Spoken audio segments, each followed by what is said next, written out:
जब आपको प्यास लगती है तो आप अपनी प्यास कहाँ बुझाते हैं? समुद्र से, नदी से, तालाब से या घड़े से? कमेंट में जरूर बताएं।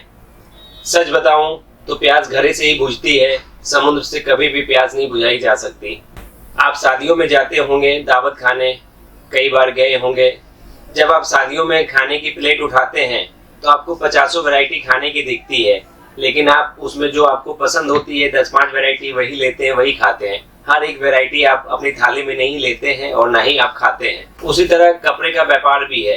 आज कपड़े का व्यापार जब भी आप नया शुरू करते हैं और बहुत सी वैरायटी में आप अगर दिमाग लगाते हैं तो कहीं ना कहीं आप कंफ्यूज होते हैं और अपने व्यापार को शुरू कर नहीं पाते हैं, क्योंकि बहुत सारी वैरायटी कहीं ना कहीं लालच देती है, जिससे आप अपना व्यापार तरीके से शुरू नहीं कर पाते। आपका बजट बिगड़ता है और आप अगर लाख रुपए के बजट में आप जाते हैं और बहुत सारी वैरायटी थोड़ी थोड़ी करके रखना चाहते हैं तो आपके पास कोई भी रेंज नहीं बनती। ना तो आप किसी वैरायटी में किसी ग्राहक को संतुष्ट कर पाते हैं और ना ही आप उसे सेल कर पाते हैं, क्योंकि बहुत सी वैरायटी कम बजट के अंदर में नहीं बन पाती। बहुत सी वैरायटी के लिए बजट भी बड़ा होना चाहिए, लोगों का अनुभव भी होना चाहिए। अगर आपको अनुभव है, व्यापार में पहले से है, तो आप वैरायटी बढ़ाइए, कोई दिक्कत नहीं है। लेकिन आप नया व्यापार शुरू कर रहे हैं तो आपको एक बार लिमिटेड वैरायटी से व्यापार शुरू करना चाहिए। अगर आप साड़ी सोच के चले हैं तो साड़ी का रेंज रखिए, साड़ी में भी वैरायटी काफ़ी होती है। आज आपका अगर बजट है तो वो पूरा बजट सिर्फ साड़ियों में ही चला जाएगा। एटलीस्ट एक टाइप के आइटम में आप कारोबार करते हैं तो कोई भी ग्राहक आपके पास साड़ी लेने आता है तो साड़ी में आप उसे 10 किस्म की साड़ी दिखा सकते हैं, तो आपसे वो कोई भी एक साड़ी ले सकता है। यही आप अपने बजट को कई वैरायटी में बांट देते हैं, थोड़ी साड़ी, थोड़ी लहंगी, थोड़ी कुर्ती, थोड़ी ब्लाउज, थोड़ी नाइटी। तो अलग अलग वैरायटी में जब आपके पास काफ़ी सारे रेंज हो जाते हैं तो आप उनमें क्वांटिटी और क्वालिटी नहीं दे पाते, जिसके कारण आपके ग्राहक आपसे डील नहीं हो पाते।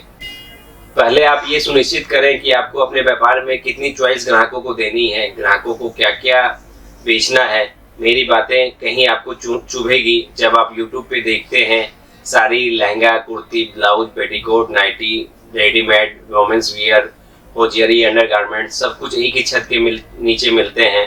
तो मैं आपको बताना चाहूँगा कि ऐसा आपको जो भी बताते हैं, जो भी दिखाते हैं, वो कहीं ना कहीं आपको बेवकूफ़ बनाते हैं, गुमराह करते हैं। क्योंकि कोई भी मैन्युफैक्चरर हर कुछ नहीं बना सकता। कुछ आइटमें वो बना सकता है, लेकिन बाकी आइटमें कहीं ना कहीं वो मतलब किसी और से ही लेकर के देता है। आप अगर ये सोच करके उनसे जुड़ते हैं कि ये एक बहुत बड़े मैन्युफैक्चरर हैं तो आप गलत जुड़ते हैं, क्योंकि ऐसा नहीं होता कि कोई भी एक दुकान के नीचे सारी चीज़ें वो आपको खुद की बना करके देख सके। आज मैं भी काफ़ी चीज़ों में डील करता हूँ, लेकिन हर चीज़ खुद की नहीं बनाता। साड़ियाँ हमारी टोटल खुद की बनती है। साड़ियों के अलावा हम कुर्ती, प्लाजो वगैरह जो भी है वो किन्हीं और के ही बेचते हैं। खुद की लिमिटेड चीज़ ही हम बनवा पाते हैं। कच्चा माल लेकर के बनाना, उसे आप मैन्युफैक्चरिंग कहेंगे, तो वो काम भी हम करते हैं। बहुत सी चीज़ों में हम अपना रॉ मटेरियल दे करके काम करवाते हैं, उसे भी मैन्युफैक्चर के लेवल पे ही जाना जाता है। सारे आइटम थोड़े थोड़े ना ले करके ग्राहकों की चॉइस को समझें। ग्राहक जो डिमांड करते हैं उस चॉइस पे ही आप काम करें, क्योंकि थोड़े थोड़े करके आप बहुत ज़्यादा आइटम रखते हैं तो उसमें आप नवीनता कुछ नहीं दे पाते, ग्राहक आपसे संतुष्ट नहीं हो पाते। क्योंकि ग्राहक जब भी आते हैं तो उन्हें संतुष्ट करना जरूरी होता है। अगर बहुत सारी आइटमों में आप शुरुआत में ही काम करते हैं तो ग्राहकों को संतुष्ट नहीं कर पाते। तो सबसे पहले आप ग्राहकों को संतुष्ट करें, आइटम को धीरे धीरे बढ़ाएं। जैसे जैसे ग्राहक आपके यहाँ संतुष्ट होते जाए वैसे वैसे आइटम आप बढ़ाइए, क्योंकि आज कोई भी ग्राहक लंबे टाइम तक नहीं टिकते अगर उन्हें नवीनता नहीं दी जाए। तो ग्राहक को आप हर बार कुछ ना कुछ नया देने के लिए धीरे धीरे आइटम को बढ़ाएं। आज 20,000 रुपये में व्यापार सेट करें, काफ़ी आप यूट्यूब पे सुनते हैं, लेकिन 20,000 रुपये में आप कैसे दुकान को सेट करेंगे, क्या क्या आइटम रखेंगे? यहाँ के लोग 20,000 में भी सब कुछ आपको मिला करके दे देते हैं, सारी ड्रेस मटेरियल, कुर्ती, लहंगा, हर एक चीज दे देते हैं। लेकिन 20,000 रुपये में सारी चीजें ली हुई आप किस ग्राहक को दिखाएंगे और कैसे बेचेंगे? आज साड़ियों में इतनी तरह की वैरायटी आप सोच भी नहीं सकते, आप क्या क्या उन्हें देंगे? 20,000 के माल में आप कुछ भी आप रेंज नहीं ले सकते, ना ही आप किसी ग्राहक को दिखा सकते हैं।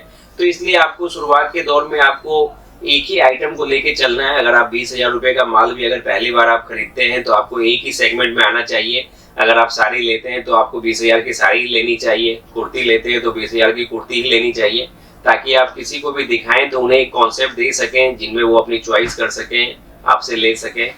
तो कपड़े का व्यापार शुरू करते समय कपड़ों का चयन करें, सोच समझ करके आपको किस वैरायटी में जाना है, कौन सी आइटम की शुरुआत करनी है।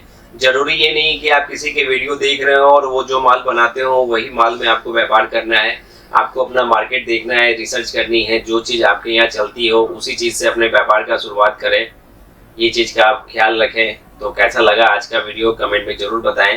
चैनल पे अगर आप नए हैं तो चैनल को सब्सक्राइब जरूर कीजिए। मिलते हैं फिर अगले वीडियो में किसी और टॉपिक को लेकर के। तब तक के लिए धन्यवाद।